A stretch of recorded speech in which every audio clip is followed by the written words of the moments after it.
Okay, good evening, everyone.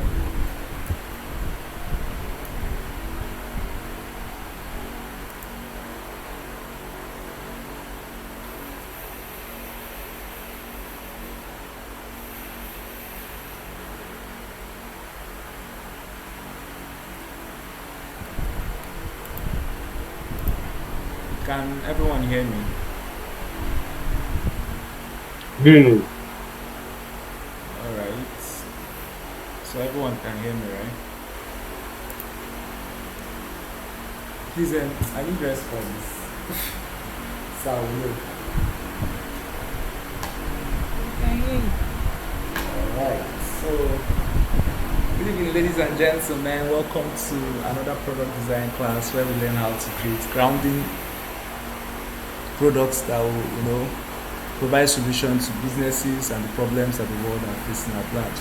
So, we've been doing the things we've been doing for like the past 2 weeks. I think this should be the third week, right?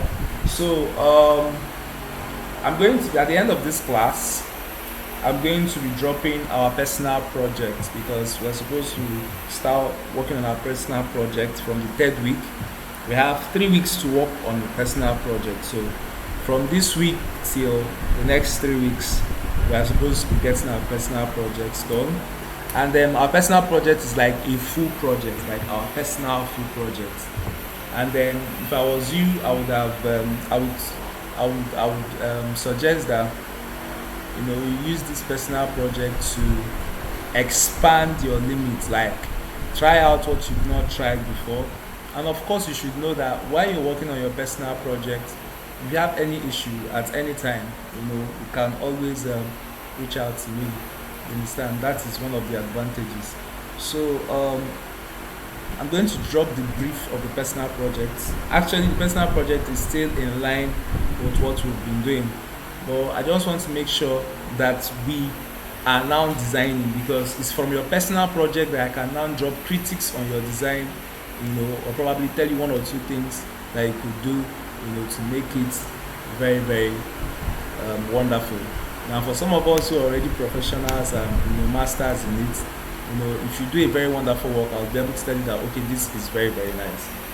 And the idea of personal project is to at least have something that okay when, because usually in the world of technology or in the world of tech, you understand, or in the world of skill, they don't ask you what you know, they ask you what can you do, what have you done, can I see what you have done, or can I see what you're doing. So nobody will ask you what you know. That's why you see somebody, most times they tell people that I can do this, they'll tell you, okay, can I see some of your works? That's the only question they ask. Nobody wants to know what you know. So nobody wants actually cares to know if you've been to a product design class, if you understand the terminologies they use. All they want to know is okay, let me see what you've done. And it's based on what you've done, you know, that will actually place you in better positions tomorrow. That's actually the simple truth. So use this personal project to actually create for yourself, what you've done. Now, as you're working on your personal project, research, research on similar stuffs.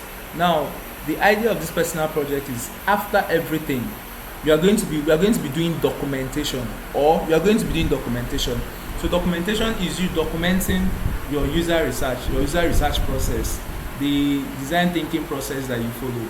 So you document all those, your empathy maps, and some of those. And I think every single thing, like your user personas and all those things that we've been doing in previous classes, is just us trying to do documentation. So probably from now onwards, I'll be sending you guys some user case studies of some guys I know, out there. I'll just be dropping their links to the group, so you can actually go, read through their work, so you see how you present your work as a product designer out there. So probably you have that at the back of your mind. So as you're working on your personal project, probably if you're working on the user research, I always advise you start from the early stage, and be documenting your process, be documenting your findings, so that when you're done with your work, so when you're done with your work now, like to present your work out there, will not be an issue. In short, as a matter of fact, let me show like let me give us an example, so it will not look as if like I'm talking all theory here. Let me show us an example of what you're going to be doing by the time you're done with your personal projects. Just give me a second, let me find the link. Ouch.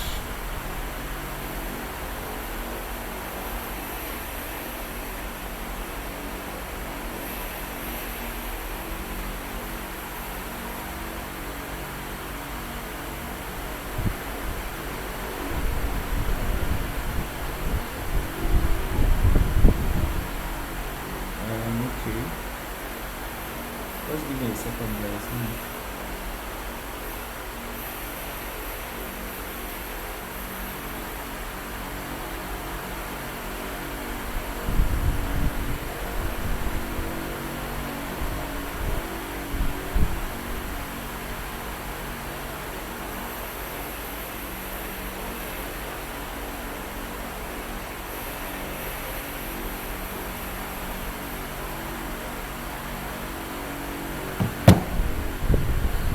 So I'll just share this tab. So this is Hezekiah's work. Um, can you guys see my screen?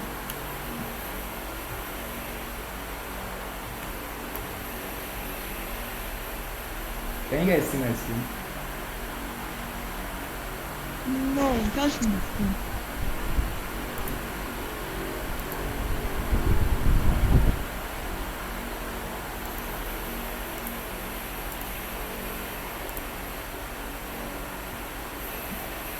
You can see my screen now, right? So this is Hezekiah's work, right? So this is what they call a case study. You understand? So usually when you do your work, like when you work on your project, especially when it's a full project, you conduct your research. From conducting your research, come up with nice features and all of those, and then you do your UI, do your prototyping, and all of those. Super, you get. So now this is Hezekiah's work. Hezekiah is equally a student, so I think this is a project, a personal project. So usually, you just do an introduction. An introduction is just like about your personal self, right? You can just relate it to your project and stuff like that. So I'm equally going to drop this link on the group. Now I like this because I feel like it's detailed. It's well detailed, like for a student, like it's very very detailed. So and it's something I want you guys to be duplicating. So in your personal project, like if you don't know what to do, you can use this as a model. You understand? Just to know, okay, in introduction I should have this kind of thing. My problem statement, I think I dwelled on problem statements while talking about user personas. The goals and objectives. So most times your roles might not be very important, but your roles is just like the jobs you did, like what you did. Here you conducted market and user research, design strategies, conducted interviews, but you might not want to map it out like this. So I'll drop like few other ones, but I just want you guys to see that it's everything that we've been discussing. So you as you're trying to work on your project, be documenting it like this. Now I usually advise that as you're working on your project, be doing it like this so that it's not going to be a huge work, because I can tell you when you finish working on a project, it's another big work entirely to start doing this. I can tell you. You understand? So the easiest way is as you're working on that personal project, be documenting stuff like this. So here is his design process, the basic empathize, define ID, test and prototype thing that will follow.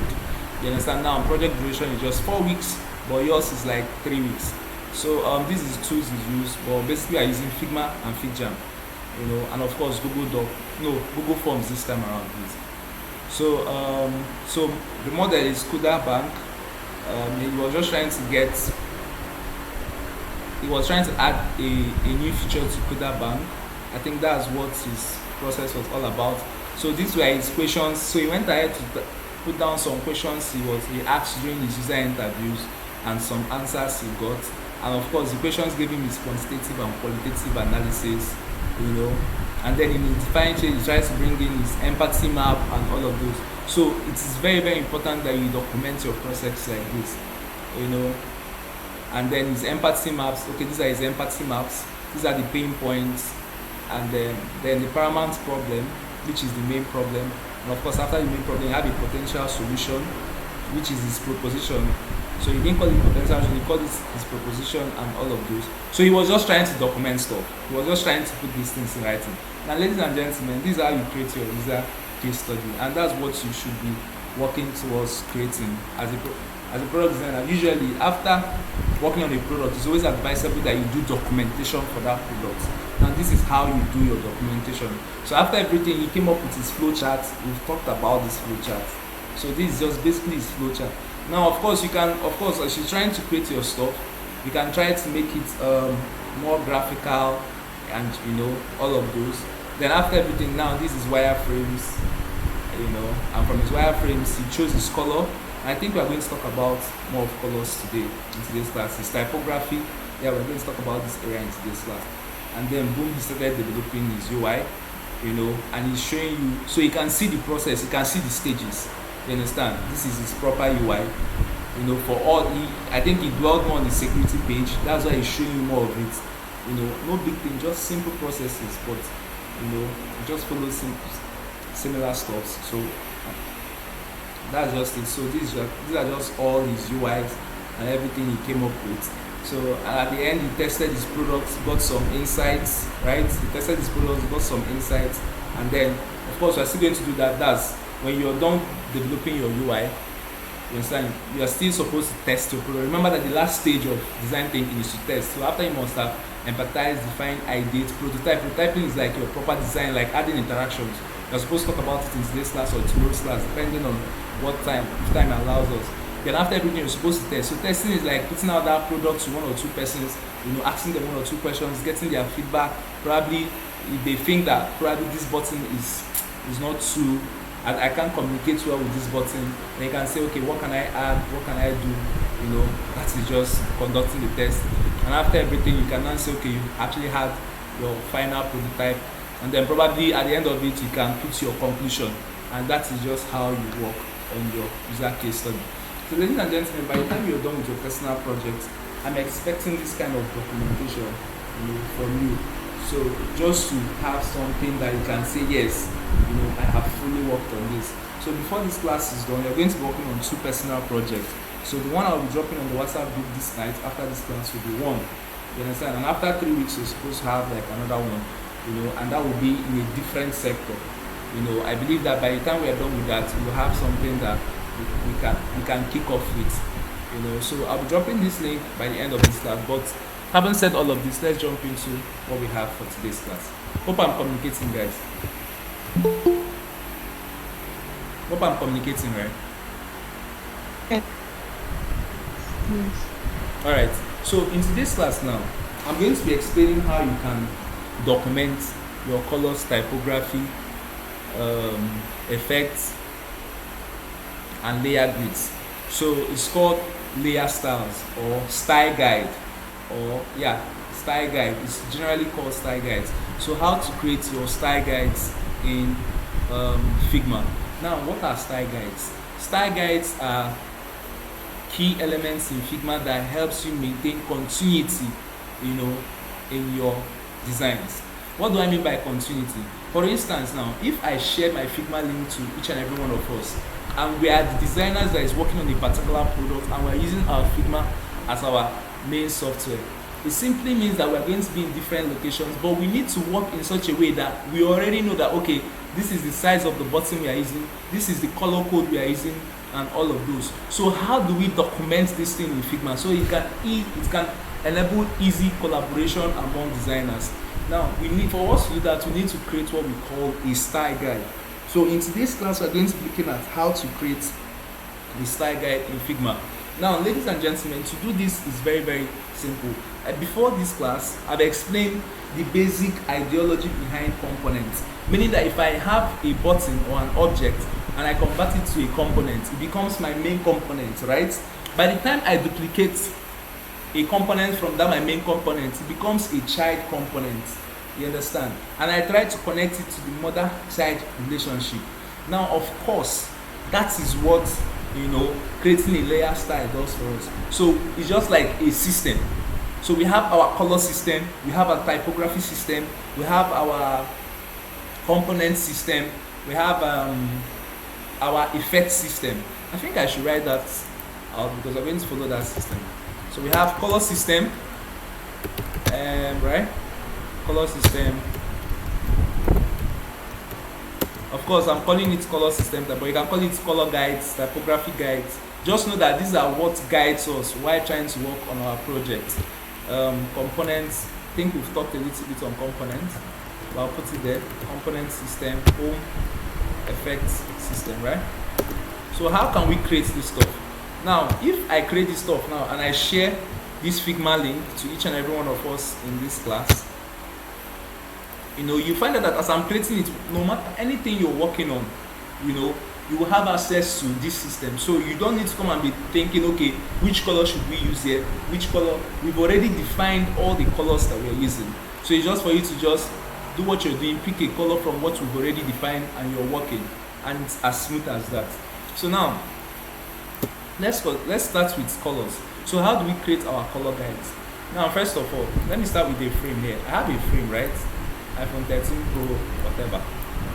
Now, and I have a button, right? So let's assume this is our button. Now, please, I'm expecting that by now that we've all started designing. So please, if you're the person that, okay, after the weekends you don't touch your Figma, you don't touch your till the next weekend, you might just want to readjust that at least for the next 3 weeks. Like every single day, you need to like try out something. You need to like learn something.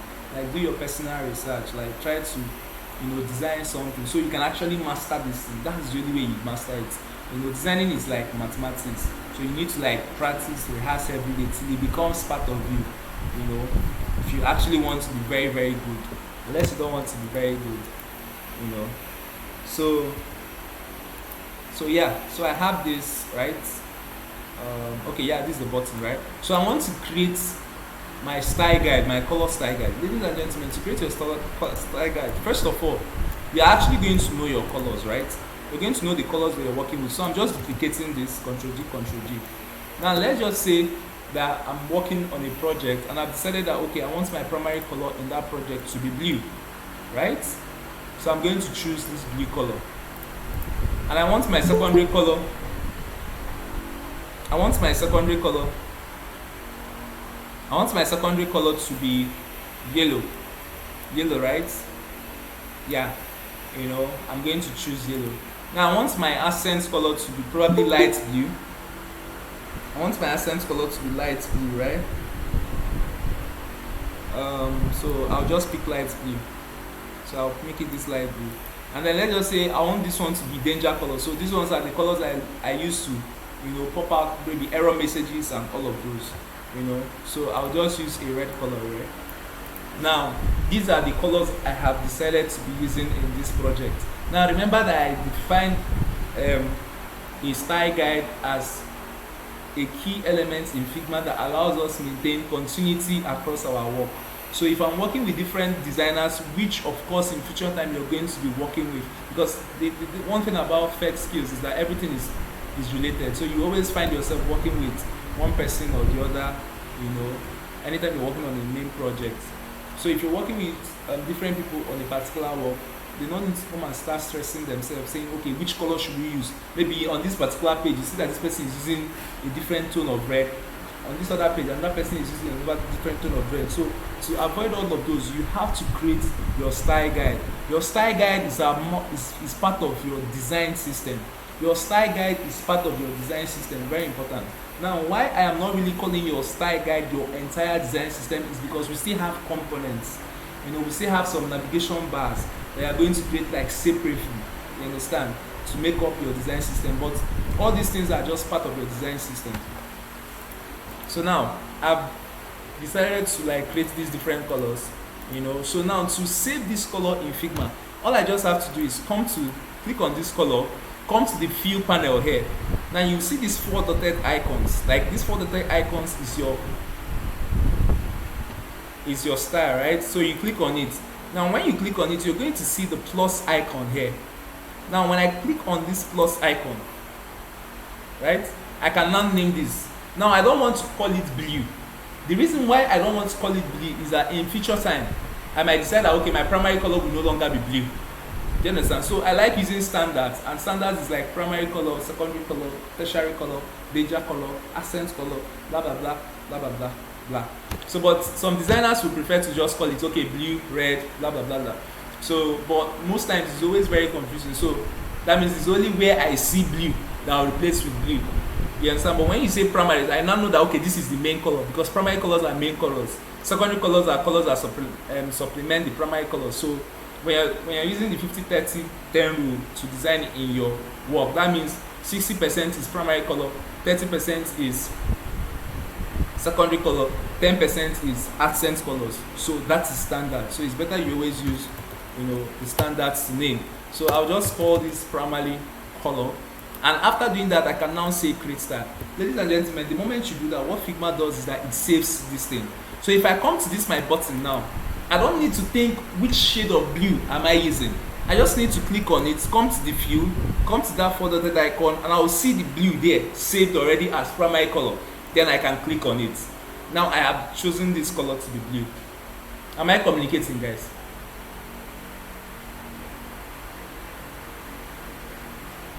Yes. Alright. So now what I'm going to do is I'm going to quickly save all these other ones, so that I'll just repeat it so you can just get used to how to create your color guide. So I'll click on this. Now we call this our secondary color. So I'll click on this plus icon and I'll call it secondary color. Now the truth is that there is a plugin that allows you to generate this thing.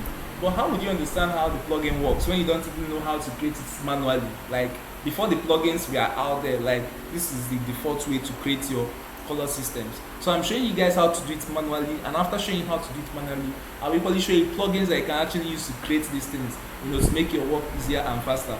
You understand? But it will now be an added knowledge that you understand how to do it basically, and you understand how to still run it with your plugins.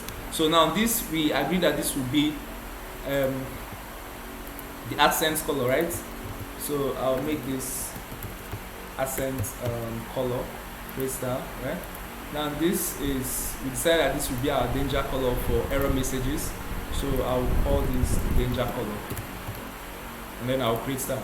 So one thing I want you guys to notice, when I click outside my space here, you will see all my color styles documented. So I can see primary color. So any designer that is on this particular project with me will now see that okay, blue is my primary color, orange is my secondary color, light blue is my accent color, red is my danger color. Am I communicating? Are you guys seeing how Figma has arranged everything for me? Yes. Now, how do we work with this? So for instance, now I have probably this would be create account, right? I have create account here, right? So this create account, I'll put it like in this section. We'll change this from white to black. Then probably let me just duplicate this guy, right? I'll duplicate this guy. So now this create account, probably this should be, if you're not creating an account, you're signing in, right? Signing or something. So I'm centralizing this. So I have this create account now. So this button now, if I want to just change this button from, instead of create account, I want to change it to another color, I just have to click on it, and I will click on this color, and it's automatically changing to all the colors I've decided to be using. So I do not have to start bothering myself which shade of color am I working with on this project. Neither do other designers working with me on this project have to start bothering themselves. So now let me show you guys how to use this. Now the advantage of using this is, for instance, just like components, how we explain components. If for instance now we are working on something and we decided that okay, this thing now should not be this shade of blue again, or should, okay, let me take it back to my primary color. Now we decided that okay, this thing now should not be this shade of blue again. Maybe client said that he wants us to use probably a lighter shade of blue, and I want to change this shade of blue on all the buttons, on all the pages I've used this button. All I just need to do is come to that primary color, right? Just click on an empty space. I will see my color styles here. Then I'll now, on any of the colors I want to edit, I'll see something like a setting icon here. which is edit style. Edit on it, click on edit rather, then click on the properties which is underneath here. Now adjust this color to any tone of blue. Now as I'm adjusting the color, you can see that it's automatically changing. And if I have used this particular primary color style on like 10 different screens, it's going to change on those 10 different screens. Am I communicating, guys? With just one click. So it's not like I'll change on this particular screen, go to the next screen, change again, go to another screen, change again, go to another screen, change again. Am I communicating, guys? Yes, I get. So let me put it to a darker blue so we can actually see, the difference. So you can see both on this screen and on this screen the colors have changed. Are you guys with me? Yes, we're together. All right, so that is how you create a color style on Figma. Now this color style now that we created, is it only for colors that you can create it? The answer is no. You can actually create it with your text, effects, layout grid, any property that is under your design. You can create this thing. So let's try and create with text, and let's see how it works. Now another thing is, because I use these shapes or these colors here to form my layer style, does it mean that if I delete this thing now it will delete? The answer is no. So if I select this thing now and press delete, if I click outside here, you can see that my color style is already documented and is registered in my Figma. You understand? So we just use this to set it up, so it's already there. Unless I deliberately come to this primary style, this primary color, I'll right click on it. If I right click on it, I can now say delete style. That is the only time it will delete, because it's a deliberate effort. So I'm telling Figma, delete this style, I don't want it again. And then the very good thing about this is that I think you can select all of this and you can right click and you can say add a new folder. So you can add it to a new folder. Probably I can say basic colors, right? Yeah, basic colors. So these basic colors are inside the folder. So if I create a new system now, probably advanced colors, or most likely not to use colors, it's just you arranging your work.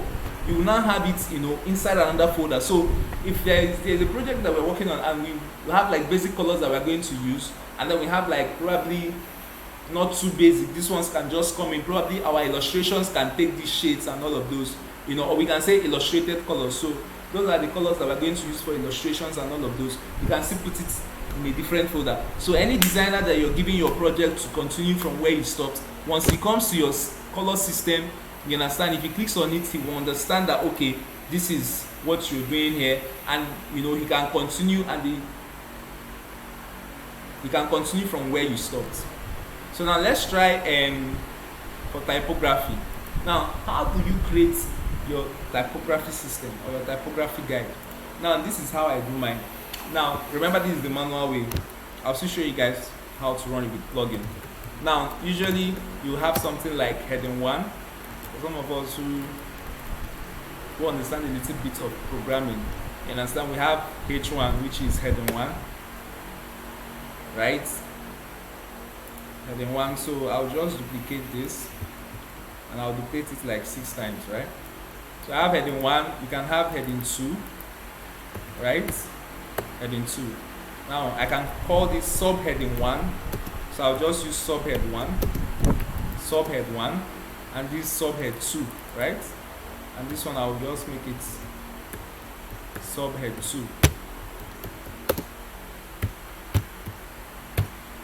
Subhead 2. Then I can call this body. Now, so these are like the body 1, and I can decide to have body 2, right? So these are like what you're going to be using in your UI, body 2. Now usually why it's body 1 and body 2 is, normally we used to have heading 1. Heading 1 might be for the web platform, while heading 2 might be for mobile device. So if you're working on, you're going to working on the mobile and the desktop app, you can create your systems like this. But usually I just create my heading 1, heading 2 for just one platform. If I'm trying to work on my website, I can just create a new text system for website, because the size of your button on the mobile device is not the same size on your desktop device. So you should know that the size of your button on the desktop is actually bigger than that of the mobile. So you have to have like different systems for it, or you can just document it in heading 1 for desktop, than heading 2 for mobile. So now, but heading 1 means that of course, when you're developing your UI, you should know that okay, you're going to have like headings and you're going to have body. So body are like your paragraph text. Why heading are like your headings? You already know some of these terminologies. I don't need to go ahead to explain them like that. So but heading 1 now, will be if I want to start with 64. So this is my heading 1. Now you might want to ask, okay, why would I want to start with 64? Where do I get the number 64? The truth is they are standards. So I'm going to send you like there's what they call Google Material Design. Now Google Material Design is like a document that was created by Google, and it documented some of the standards for design. I think I should show you guys. I think it's material.io. Okay, that's basically where some of the designs for Android. Share this screen instead. Now some of the designs for Android, right, and iOS, Google just brought out some of those stuffs and it documented it here. So if you actually want to understand these style guides very very well, you need to study this website. There was a time like I ping this website on my browser, so anytime I come I always study like one particular thing. So I think you guys should do it. And for some reasons like some of the stuffs are in my head now, so that's where I got the number 64. But let's look for typography.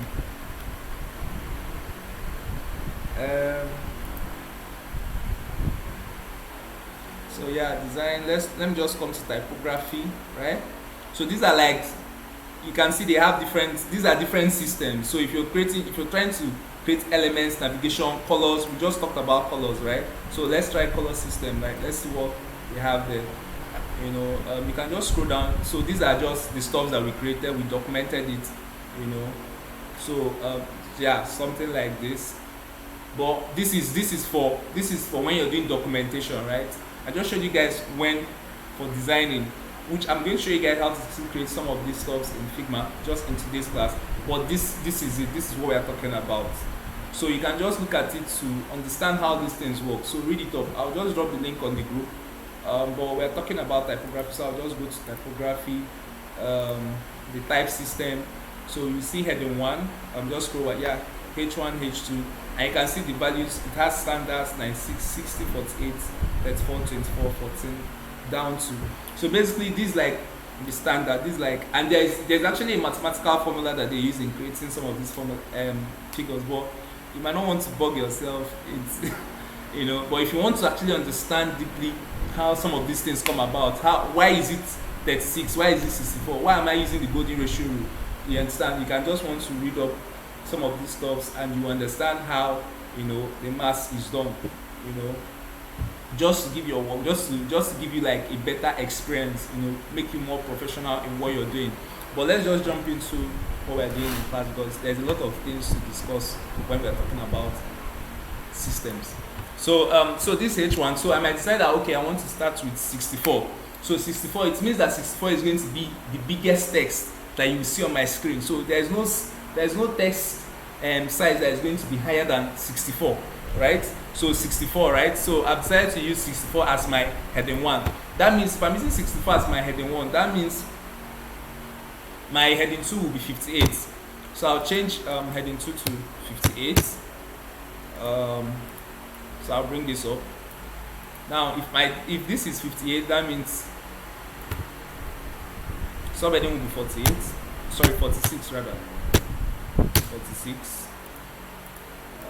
Now I'm just increasing the size, right? I'm decreasing the size. So now if I decide that okay, on this particular subheading now, or on this heading 2, I want to track the text a little.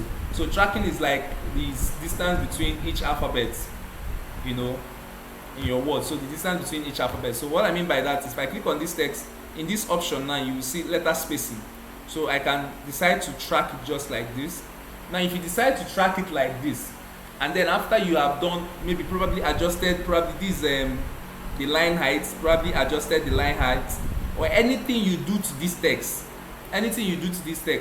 once you convert it to a type system, Figma automatically documents it like that. So the moment I use type 2, all these properties I've assigned to this heading 2, rather the moment I use heading 2, all these properties I've assigned to this heading 2, Figma will automatically apply it, to that thing, to that new paragraph or anything I'm clicking on. So I'll just leave these settings, I just tracked it a little bit and I adjusted the line height. So I'm just going to leave it like that so that we can make reference to it in future time when I'm going to be showing you guys how Figma, implements it. So now this is subheading. So what size is this? 58, 46. Okay. Now subheading, this one should be, I can decide to bring it down to 38. 38.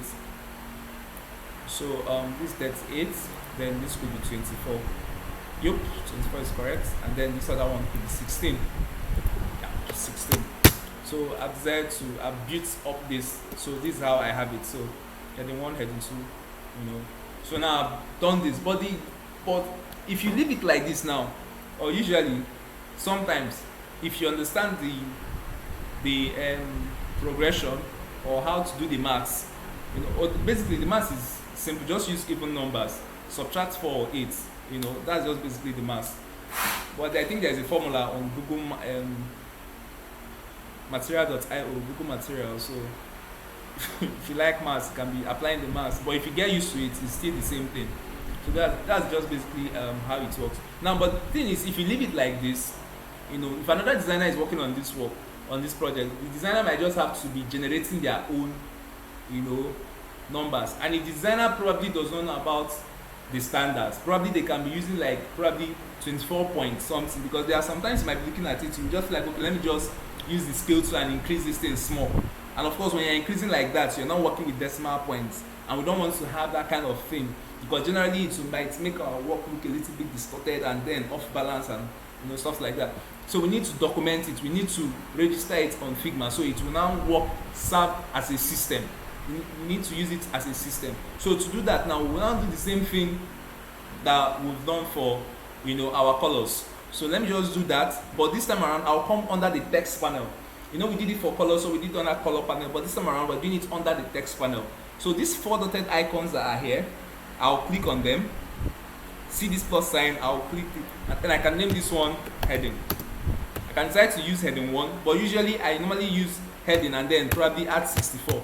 You understand? But Figma will locally tell you that okay, this is 64, but let me just use heading 1, and there's this, I'll do the same thing, plus heading 2. So if you're in your system now, you might want to be trying this out just to make sure you master it. There's possibility that if you're trying it on your own system, you might encounter 1 or 2 challenges, then you'll be able to ask questions for better clarifications. It's not as easy as I'm doing it if you're not on your system. So heading 2, I'll create my style. Then if I click on these 4 dotted icons plus, and I can call this subhead 1, right? Subhead 1.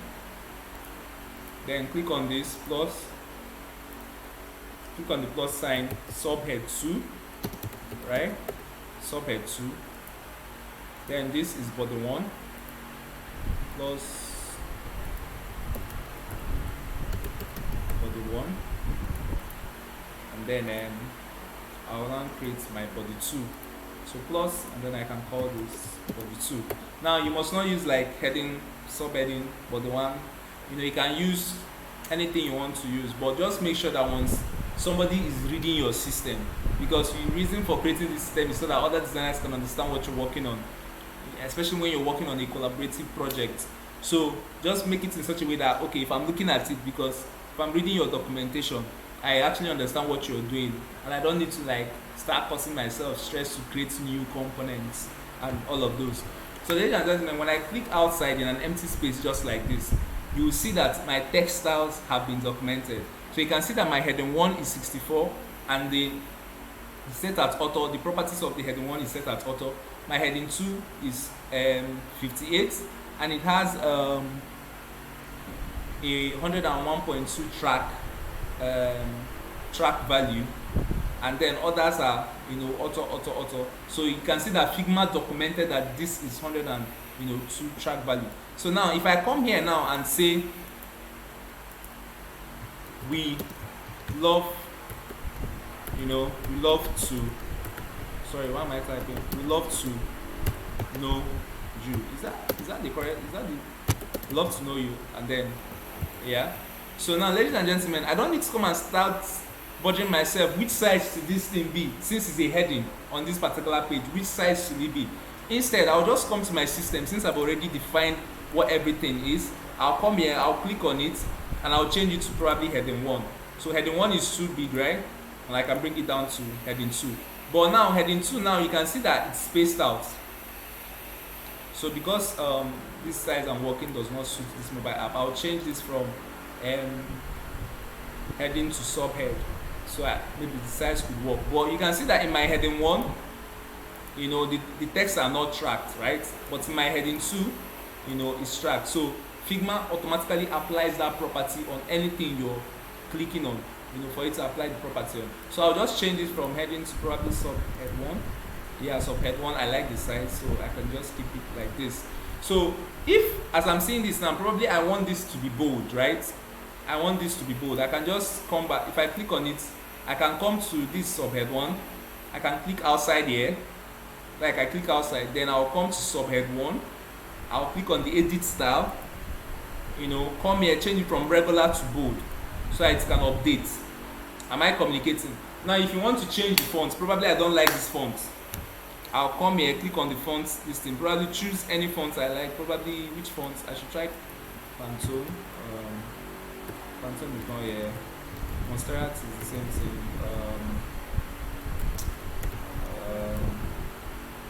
Enter DM Sans. Let me try DM Sans. Yep. So I like this font better. HP Simplify. Let's try HP Simplify. Simplify is not here. So let's use DM Sans. DM Sans is probably a nice font. So I can change this. Now the thing is, this font and everything I change is only affecting this subhead 1. So if I come back here and click it and change it back to heading 1, it will change back to the font size and the font name that I'm using. Am I communicating, guys? Yes, but I have a question. Go ahead, ask. Like this changing that we effected in subheading 1, Yes. is it automatically in style? Is it automatically what? In the style? Yes, it's automatically in the style, because we edited it from the style. So for instance, now what I did was I came to subhead 1 style, clicked on edit style, then I made those edits, so it automatically saved in that style, but it won't affect other styles. It's just to that style. Do you understand? Okay. Yes. So I'll just change this to subhead 1. Subhead 1, yeah. And then I have something like this. Then if I want, when I feel like, okay, the paragraph or the height spacing is much, I can come to subhead 1, right? Come to edit, come to the line height, and I adjust it small, just bring it up, So I've done that. So it's going to be any page, anything I'm working on, and I click on subhead 1, it will take the properties. It will apply similar properties on that particular paragraph. Do we understand? Do we understand? Do you understand it? Yes, I grab it now. So in this my create accounts now, I can change the properties to 54. Probably I'll use a style guide body text, so it's 24. But this body text now I want to change it to bold. So I'll come to my body text 1, click on the edit settings, and then probably make it bold. So I have body text 1 as bold. Why body text 2 is not bold? So I'll just centralize this. So I have this page. Right.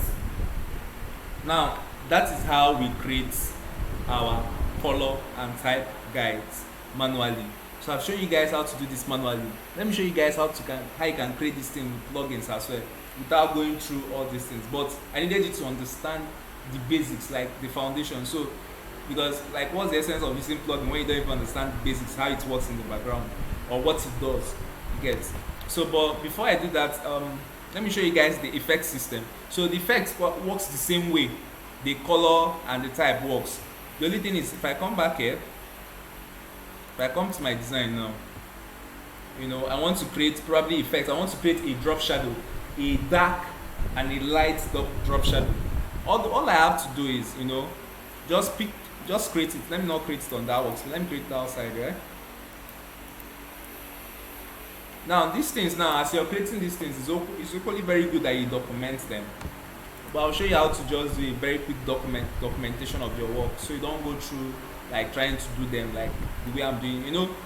As I'm creating these stuffs now, I can decide to create a new page and then put these things as my documentation, right? Because I'm actually creating them. So I can decide to just have it in one, just to show that okay, this is the standard that I used for my typography across my work, right? So I want to create a dark shadow and a light shadow effect system. So I'll duplicate this. Now this one, now if I come to effect, right, now I want it to be darker. So if I click on this, probably I will increase the opacity to probably 50, so it will be very obvious like this is a dark shadow, right? Why this one now, if I come to effect, I'll make it 25 and probably make it a little bit lighter. So this is a light shadow, while this is a dark shadow. Now I want to save this in my Figma, so that Figma will know that, or the other designers working with me know that okay, this is a dark effect, while this is a light effect. So depending on what you're working on or what you're doing, you now know if you want to apply dark shadow, like a thicker shade of shadow, or a lighter shade of shadow. So now I'll come back to my work, right? Now locate my effects. The other one we did it on color, we did the other one on typography. Now this time around we're doing it on effects. So I want you to see that every single panel have that style guide, so you can actually create style guides for your stroke effects, and equally for your layer grids, for your grid systems. So everybody, because you can be working, sometimes you need to work with the same grid system. So it's not like if I'm working with the 8-column grid system, somebody else will now come and create another 12-column grid system. So if you're working with 8-column grid system, let it be that it's 8-column grid system that we're using to work on all the platforms, so that there will be consistency. Consistency is very important, when you're trying to develop UIs for web and mobile applications, and this is how we create consistency in our work. So now, effects. I'll click on these 4 dotted icons, locate my plus. Control Z. Click on this. I'll click on plus. Now if I click on plus, I think that is dark shadow, so I'll say this is dark shadow. I'll just name it dark shadow so it's easily understandable, right? Then I'll say create style, right? That's created. Then if I click on the light one, I'll click on plus, Control Z, click on the 4 dotted icon, plus here, and then I'll call it light shadow, right? Then I'll click on create style. So I've created. So if I come to this button now, okay, let me just show you guys. I have a plugin that allows me to generate gradient background, and my mind is just telling me I should apply gradient background on this thing ever since. So let me just apply gradient background. Alright, click on this. So I'm introducing the plugin to you guys so you can get it. It's very, very useful when you're trying to create some cool effects instead of trying to draw the gradients and all those thoughts. The gradients plugin helps you to do the thing very fast. So if you come to plugins, I have this plugin they call Mesh, right? Mesh gradient. So you can check it up in the Figma community, or you can write it down on the paper so you can try to install it later on. I've shown you guys how to get stuff from the community, so I don't need to do that again. So just search for Mesh gradients, download it as a plugin. So if I click on Mesh gradients here, right? So the reason I'm applying this so you guys can actually see the shadow. So just give it the time to load. It's going to come up very, very soon. Yep. So now this is mesh. So basically it generates this as default, but you can actually determine how many handles is here. So currently it's 2 by 2, so you can make it 3 by 3. So 3 by 3 means that okay, each handle here, it's a color, so you can change it. So if I change this to probably red, let's make it red now. You can see the effects here. Okay, I made it black. So any handle you are adjusting, you can use it to change. Now let's just say okay, let's make it 2 by 2. Let's make it 2 by 2, right? And 2 by 2 now, these handles now are different colors. So this is blue, this is controlling the blue side, this is controlling this side. I think this is like peach color or something. This is controlling um, the purple side, while this is controlling the light purple side. Now I just want to change the color theme. I don't like this color theme. I can come and if you look at this place now, you see something like color. So if I click on these colors, I can actually change to yellow, or light green or lemon. Change to whatever color you want. Let's make it let me make it shouty. Then this I can just use any color I like. So depending on how you want to, so you can see it's creating a nice smooth gradient for me, gradient background like that. Then of course I can click on this to probably adjust the colors, manually. I'll adjust the shades of the colors rather. So I can click on this to just adjust the shades of the colors. Probably I can decide to make a whitish stain around there. But not too whitish. I don't do rubbish. Just like that. So you can use either handles or you can use lines. So lines are like this. So I feel like it's like a very nice feature, and you need to have that kind of plugin to help you create like smooth, nice gradient backgrounds. You can always use gradient backgrounds to do a lot of stuff in your design. So I can either decide to save this so that if I want to reuse it, fine. But I don't really want to save it, so I can just, after everything, I can just click on generate. So the moment you click on generate, it's going to paste it on your work like this. So when you paste it on my work, what I normally do is I just drag it into my frame, and of course I just adjust.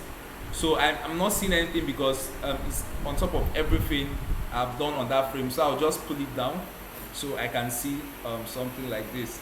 So if I have something like this, that means I might just want to change the colors and blah blah blah blah blah. But I'm not changing colors now. I just want you guys to see. But I'll change the color of this to white. Yeah, so it's somehow readable there, right? So I have something like this. So probably I should try another color for my blue. Probably try a shouty color, something like that, right? What of peach? Let's just keep a shouty color. But this is a bad color combo. But I'm just showing you guys how to work with the gradient though. Although if I want to start doing designs, like I can use, by just painting these gradients, I can still do some other stuffs, like have a new layer here.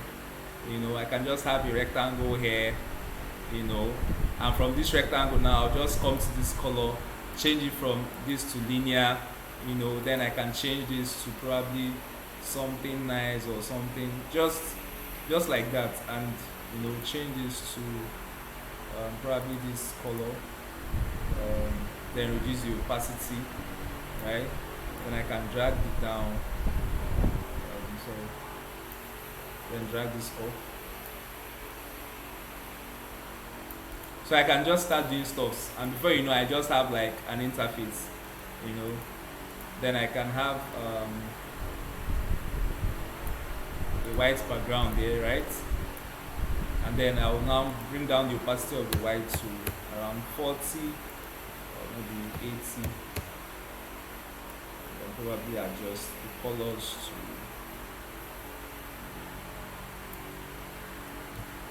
then I can now bring out down all those effects. Yep, I have something that is more, then I can wait. I don't know what I'm designing, but I'm doing that because I feel like you guys can actually understand the how designing works.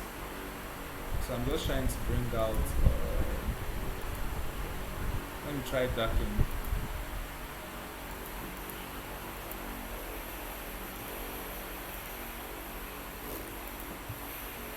So I feel like this is okay.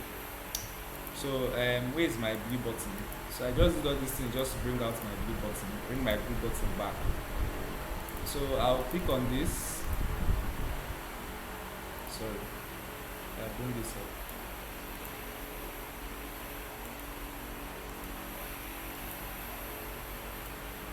So bring this up, yeah. So I can change this back to blue. At least I have a contrast that is better. Well, always make your design super simple, because I can just go ahead to do something like this. Just because of simplicity, I'll change this to white. Then I'll cut the edges to probably around 70, 70, you know. Then I'll bring it inside my frame, just like this. So it looks somehow like this. Then my rectangle, right? I'll bring it up so I have something like this. So your designs is forming, you know. So that's how you can just do design. But we're not doing design in today's class. We're just trying to learn how to build. But because I needed my button to be showing, so I had to do something around there.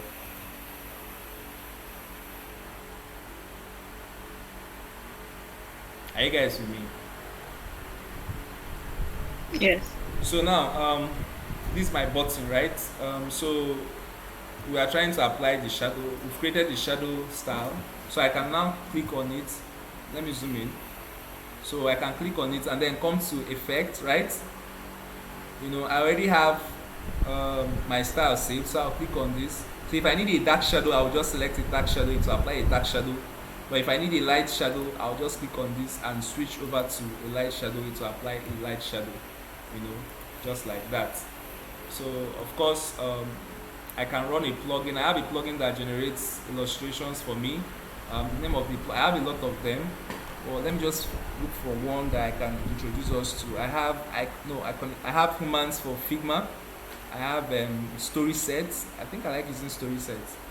I have story sets by FreePic. So let's use story sets. So let's just find an illustration that we can just put here. So I can say, okay, I'm done with that. Then I'll show you guys how to create these systems with plugin. And I think let me just search welcome since this is a welcome screen.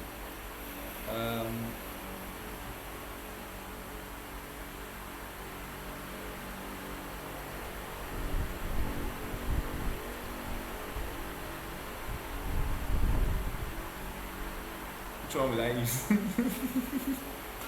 Okay, let me just use this, but I think it's off because I'm using a red background, but it doesn't matter. I'll just manage it like that. So I just switched over to my scale to K is the shortcut on your keyboard.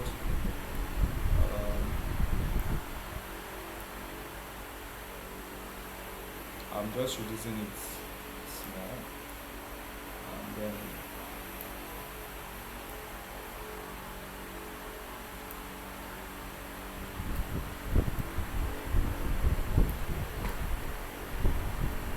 so yep, I have something like that. So the design is done. So create accounts, and you know, so basically this is how it works. This is how simple these things work.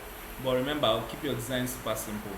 So that's that for that. So I have a shadow here. So create accounts or login. Let me just put or login there. So this login now, I will change it to 24, right? So I'll use body text on it. So body 1.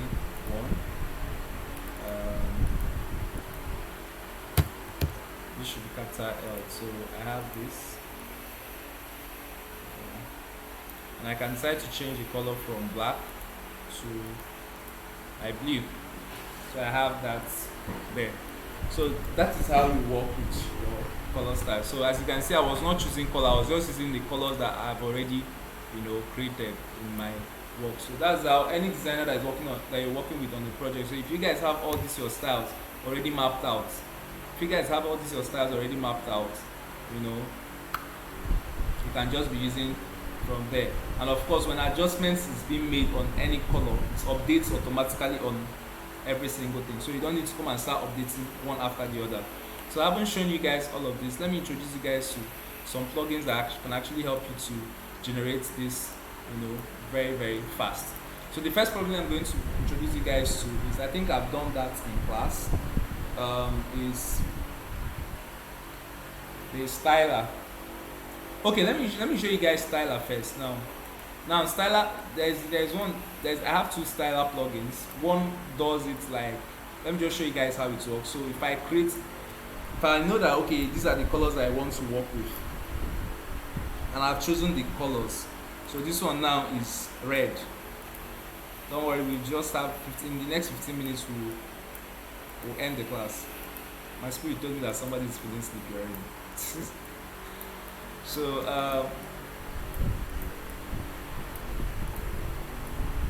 this is it. So if I want to use styler, I'll just have to, I've chosen the colors, right?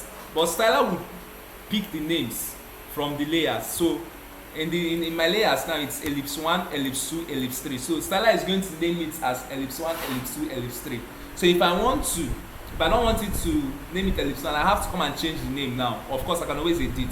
But remember, we renamed our own primary color, secondary color, blah, blah, blah, blah. But because I already have all those things, I don't want to have duplicates, primary duplicates, and all those things. I'll just leave that ellipse 1, ellipse 2, ellipse 3, so you can actually see the difference. So I'll select all these things now, and then just right click, plugins, and then I'll locate styler. So please, you can write styler down or go to your Figma community and download styler now. Just install it and then run it. Then if I click on it, I'll just click on generate styles, right? Styler, then you click on generate styles. So the moment I click on generate style, just give it a sec. It's going to give you a pop-up message to tell you that it has done. So it's created 3, and as you can see in my properties panel, you can see that it has created these styles: ellipse 1, ellipse 2, ellipse 3. So I didn't need to come and start clicking on the 4-dotted icon, plus, and all of those. So that's how styler works. Now the very good thing about this is that, of course, I can make changes to this. If you make changes, just right click on this, on your go to your plugins, go to styler and update changes. It will automatically update those colors across your workspace. So that is how styler works. So now that is one plugin. Now the next plugin is, I have another plugin that is called stylist. Now stylist is used for creating text and color styles. So you might just want to have stylist. Stylist does the same thing styler does, but I think in a better way. So stylist now, right? So stylist. So I'll click on stylist and then let it run. Let's see how it works. So we'll just give it a little time to run and open up. Then I'll just explain it briefly. All these things are quite very self-explanatory. I'm just trying to open our eyes to know that, okay, these things are there and it helps us arrange our work. So of course, when you come to typography, like I told you guys, they're like different mathematical, formulas that helps us, create some. So you can actually, some of these things I explained in the Google Material Design. So please, in your quiet time, just check it out so you understand better how they came about these numbers. But these are like how you want your numbers to be increasing, but I'll leave it at my default 1.250. So this is it. So I can, once I click on generate styles here, it's going to generate like 5 different styles, for me, just like that. And of course I can put my names. If I want it to be heading 1, heading 2, heading 3, I can put the names, and I can make it this one bold or whatever thing I want. I can change font colors, the name of the font here. I can decide any you can actually make any edits here. If you click on this plus sign, you're telling it to add like another sign, another font. It's 7 now. So if I click on this plus icon here, it will make it 8, as you can see. So 8 means that my heading is 49 and my lowest is 10 pixels. So if you click on it, to increase it to 61, increase it to 64, increase it to, depending on what you're trying to work on. So if I click on now create 9 styles, it will create all those typography for me. But let's do that before we come back to the color section. It has typography and color, so you can use it to create your typography style guide and your color style guide. So let's create this. So the moment you click on create styles, you can see that, look at it here, it's ouch, this thing. So let me just drag it out of my frame. So you can see, just similar to what we did here, it's created something like this. And of course you can use this in your documentation. So when you click outside here, you can see that it's grouped it under the Roboto font. So under Roboto font, we have like different style guides. So we can actually do any random edits that we want and stuff like that. So let me run the plugin again and create for my colors. So go to stylist, right? Stylist, and then come to colors. So it does similar things. So instead of you trying to be the one doing the maths and all of those, the plugin is there to do it for you. So now here we can just create different styles. So basically it always has a default color of blue. So if I want to add another color now, all I just need to do is this plus sign. Maybe I'm working with blue, I want to work with blue, yellow, and black. Now the very good thing about this plugin is that it gives you options to create different shades. So as you can see, it's showing me shades from 0 to like 900. So it's showing me the different shades of blue, which is of course is a good thing. Now the same way we created these things manually, you can still create yours, but you just select those different shades. But this one just does it automatically for you by just adding 100% white, or I think this one now is tending towards black. So it started from white, it added 100% blue, dark blue to the white. It gave this one, it added 200% dark blue, it gave this color. It added 300% dark blue, gave this color, till 900% dark blue that now made it this very thick blue. So that's how it came about. So now let's say I want to add another color palette. So all I just have to do is come to probably this plus icon here. Now I don't want it to be blue again, right? So what I just have to do is click on this icon, probably choose the color. I want it to be red. Now this is the red color, right?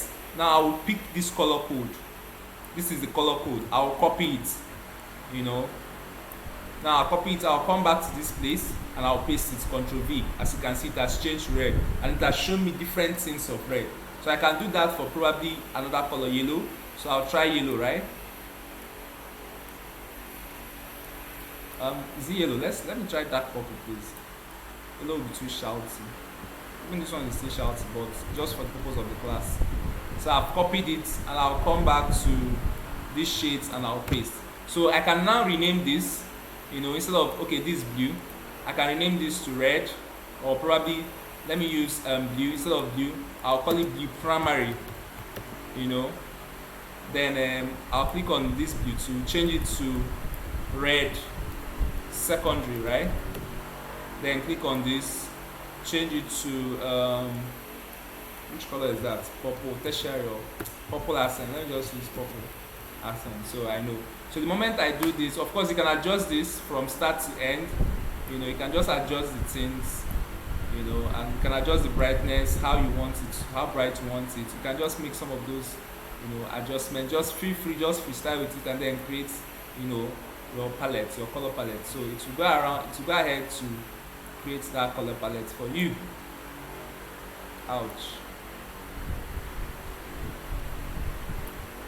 So I'll just leave it like that. So as you can see, that's created something like this for me, which is similar to what we saw in the Google material design. So I'll just drag this out from my workspace.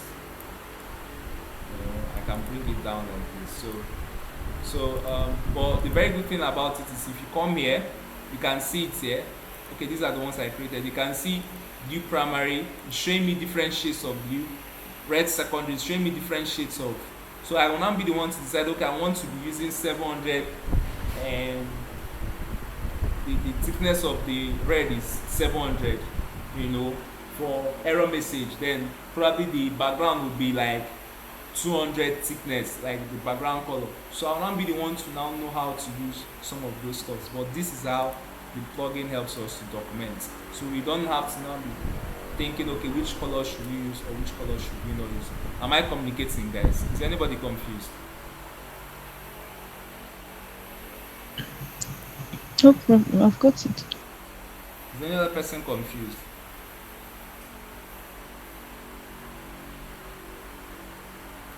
Any questions? Can you hear me? Yeah, I can hear you. Can you hear me? Yes, I can. Okay, you've shown plugin for generation of fonts and that is typography and for color. Is there anyone for shadows and for shadow? Yes, there is. So right click, come to plugins. What's the name? I know I have. Okay, I probably have color designer. Color designer helps. I think we have shown this one in class before. I think I showed this in last class. So it helps you determine like shades, color harmonies, and equally helps you to determine, like for instance, if I choose red now, if I pick a red color, right? If I pick a red color, it will show me colors that are complementary to that red, analog to red, the split complementary of red. You know, it shows you different colors. So it helps you create a nice color theme, you know, around your work. So it will equally be showing you shades of red, and it can equally show you images that have red background in case you're trying to create something but you want to use red images. You understand? Powerful, but it's picking the images from the web, right? But I think once in a while it's useful, so these are like nice, plugins that you might want to have. So let me just figure out, or let me find the one that helps me create shadows. Although most times I don't usually use it, but I know there is, and I know I have. Um, style, neomorphism, yeah, neomorphism and then morph, yeah. So like morph, there are different ways you can create shadows, right? So you can create different shadows. So morph allows you to create like different kinds of shadows, but let me just open it. So let me open morph so we can see how it works.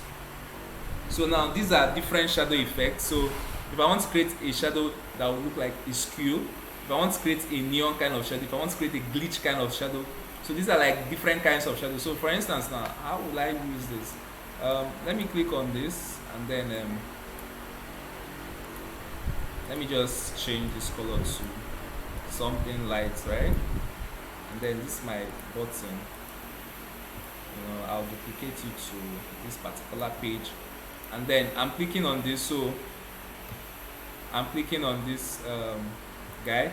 So the moment you click on it, you can decide how you want the shadow to appear. If you want it to appear from the inside, as you can see, as I'm adjusting it, it's adjusting the shadows. I don't know if you guys are seeing it, but let me zoom in. Sorry. Zoom in. So it's adjusting. I can increase the intensity and adjust the positioning by moving around the light direction by moving around this thing. You can increase intensity and all of those. And after you're done, you can click on apply, and it will apply that kind of shadow on that guy. So if you want to apply probably this kind of effect, you can see how it works here. So you can increase the intensity, choose the color that you want, just like that.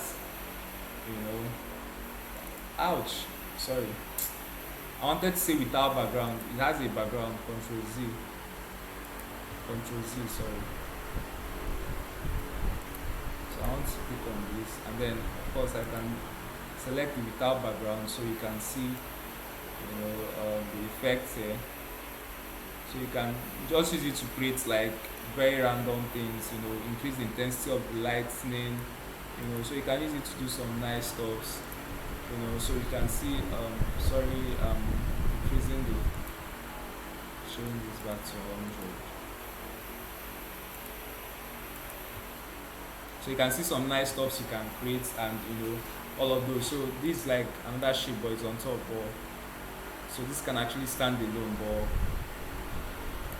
I can put it like that, so it's still a shadow. So that is one. That's morph. I think the other one is neomorphism. I'm sure some of us might have heard of neomorphism. Neomorphism is like a design trend.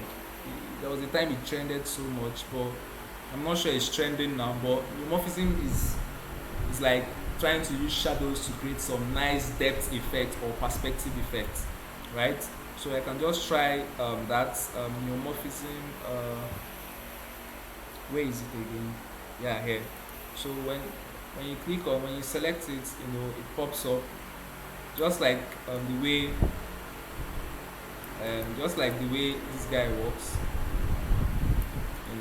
Morph works. So if you select on it, I can just say neomorph it. So to bring out like different patterns of shadows, how you can create shadows, as you can see. As I'm clicking on it, it's bringing out different shadow techniques. Can determine the light source, can determine the elevation size, by dragging this, can determine the intensity, just do some crazy stuffs around there, determine the smooth edge, and after everything, you can just close it to apply on it. Do you understand now? Yes, I do. Yeah, so Thank you. I'll just close that. So ouch, our time is up, but I need to show you guys one more thing. So now I just showed before this class started, I showed you guys the kind of stuff, share this stuff, the kind of stuff I wanted you guys to be doing, like how to do your product documentation or your jobs and stuff like that. So I think he didn't pay much. Okay, he did something like that here, but this 5 basic. So I'll be sharing some other stuffs, you know people that paid more attention to that layer style guide, but as I'm sharing it, always take your time to read through it or just see it, so you are more inspired to do stuffs, right? So share this tab instead. So now let me show you guys how there's a plugin that actually helps you do this documentation. So let me just give you guys this. You can call this one a pro tip, because I've done like 5, or I think I've done up to 5 to 10 documentation before I found out this plugin. And I can tell you, like, those 5 documentations, I didn't like them, but I had to do it because it's part of the work. So like plugins, and then it's called automatic style guides, right? So automatic style guides can serve as a very huge saver to you. So just click on generate style guides. Now see what it does. You see all those style guides that I've created manually. It automatically picks those style guides and creates a documentation with it. Now let's see how it works. So I think it's working now, right? Or has it worked? So yeah, when it works, when it creates it, it does it on a new page. And I think it's going to give you a notification that it has created it on a new page somewhere down here. So all you just have to do, come to your page. You see page 1, I'm in page 1, then page 2 now will be style guide. Now when you click on the style guide, now this is the documentation. So all those style guides I've created, see what it did. It brought it in a document format for me. So now if I'm working on a project, and probably the name of the project is Piggy Bank. So I can name this Piggy Bank, right? Piggy Bank style guide. This part is Piggy Bank, well. So Piggy Bank style guide, right? So you can decide to do some fine designs on the background here, or you can just leave it simple like this. But you see all those color systems I created, it's the same thing. As you can see, it's the same thing. This is ellipse 3. If you click on this, you will see that, okay, this is view primary. It will show all those things with their color codes and their hex codes here. It does the documentation for you. So I don't need to come and start drawing all these things to try to show them. So once I run this plugin, I understand. So even my typo systems, it documents every single thing. So this is subhead 1, DM sans, and so even if I come back to my subhead 1 now, right? If I come back to my subhead 1, let me look at my subhead 1. Now this is my subhead 1, and make any adjustments here. Funny enough, it updates it on this system in real time. Let me shift this thing here so you can actually see what I'm saying. Subhead 1, right? And then I'm making any adjustments. As you can see, it's updating it on the document in real time. You understand? So it can save you a whole lot of stress. Trust me, when you start working on some kind of project, you know the amount of stress this plugin is saving you. Because by default, you're supposed to like do this. It might not be this elaborate, but you might just have like 1 or 2 pages. Just like in that case brief I just showed you, might just have like 1 or 2 pages, that will just show that, right? So it's updating in real time. Now, like for instance, now that I have probably made these changes, let's just say for instance I've done this for Piggy Bank, and then I'm working on another project, probably that's a GT Bank app, but because the color tones are not different, are not the same, I can just make some changes here and there. Probably I can just click on this color here, make a change to it, and all of those. Now after you must have done that, I now want Figma to update this for this particular project. All you just have to do is come back. Like now I adjusted the values of this subhead 1. I'll just click, come back to plugins, right? Then come to that automatic style guide. But this time around, I am not generating a new style, right? I am updating the tags. I'm updating the stuff, the changes I've made. So I'll just click on update mustache tags, and of course after a while, after running the update, it's going to update every single thing. As you can see, it has updated these changes. So all those changes I've made, it has updated it. And ladies and gentlemen, that is just how you can create something like this. So I want you to be like, okay, when you have a page where you have documented your user research, you have a page where you document your design system, which is basically this. So we have done what we did in today's class is for color, typography, and effects. Then after, I think from next class now, we're going to be talking about documenting your components. We talk a little bit of component, but talk about documenting components, and creating interactive components. Then from there we enter into prototyping, because we're going to be prototyping we're going to be prototyping our work. Most times to create some nice creative prototype, you need to do it with interactive components, right? So after that, we'll now show our components. We add our components to this particular documentation here. Then we can say we successfully created a design system for our project. And with this, you can actually work on anything. You can use it to design any kind of thing, and you have a very smooth process. You know, am I communicating? Any questions so far?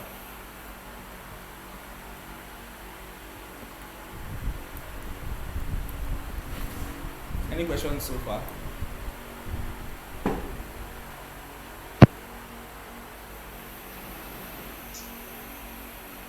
Hello, can you hear me? Yeah, I can hear you. This documentation, can you only do it in Figma? Because that's where you brainstorm, like all this overlap and stuff like No, that. no, Can you do it in Figma? no. This particular one I taught in today's class, the documentation for your user research is different. We've known for that one we did in FigJam is for user research. This is how you document for your UI. You understand? So your UI now, you do it in Figma.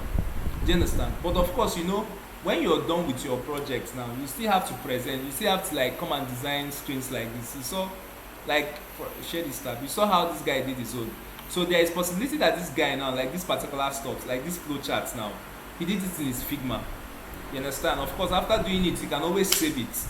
Do you understand? So after saving it, now decided to upload. So these are like one pages, as you can see. So if I click on this one, I can zoom it down to one page. If I come now, if I click on this one, it's like a picture, it's one picture. So probably he has designed it, so he saved it one, so he now uploaded for it to now form something like this. Do you understand? So you can still do your user research and all those things in your FigJam, but this one now is for UI. So we've done UX, the documentation for UX. Now this is documentation for UI. Do you understand? Do you understand?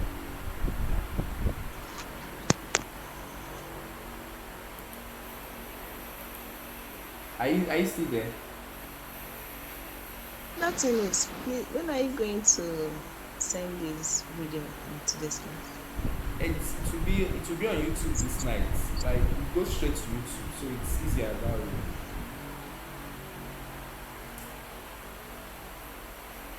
Alright. Yes. So that's just how it works. But most times, like for instance, now my flow charts, I usually like bringing in my flow charts. Of course, I do my wireframes in Figma. So how I do it is this page now, the page one, I usually name it as flowchart slash wireframe. Now this is how I arrange my work. So my flowchart I do it in FigJam, but I import it. So in this particular page now, it will be flowchart and wireframe. Now this one now will be design system slash style guide. Sometimes I just call it design system because it's still the style guide is still a part of the design system. So for design system slash, or let me just I call it design system actually. I don't put the style guide, but inside design system you see my style guide and all of those. Now I'll now create a tech page. This tech page now I call it main UI. So this is where you will see my main design work. So my main design work, just like this particular, share this tab. So just like this particular work now, it's a banking app. So this is just like if I'm designing my screens like this now, this is just how it's going to look like. So I'll have like 3 different pages where I'll have flowcharts, design system, then main UI. So when you want to see the main work I'm doing, you come. When you want to see my design system, you come to my design system. When you want to see my flowchart and wireframe, you come to my flowchart and wireframe page. So that's how organized it can be. Am I communicating, guys?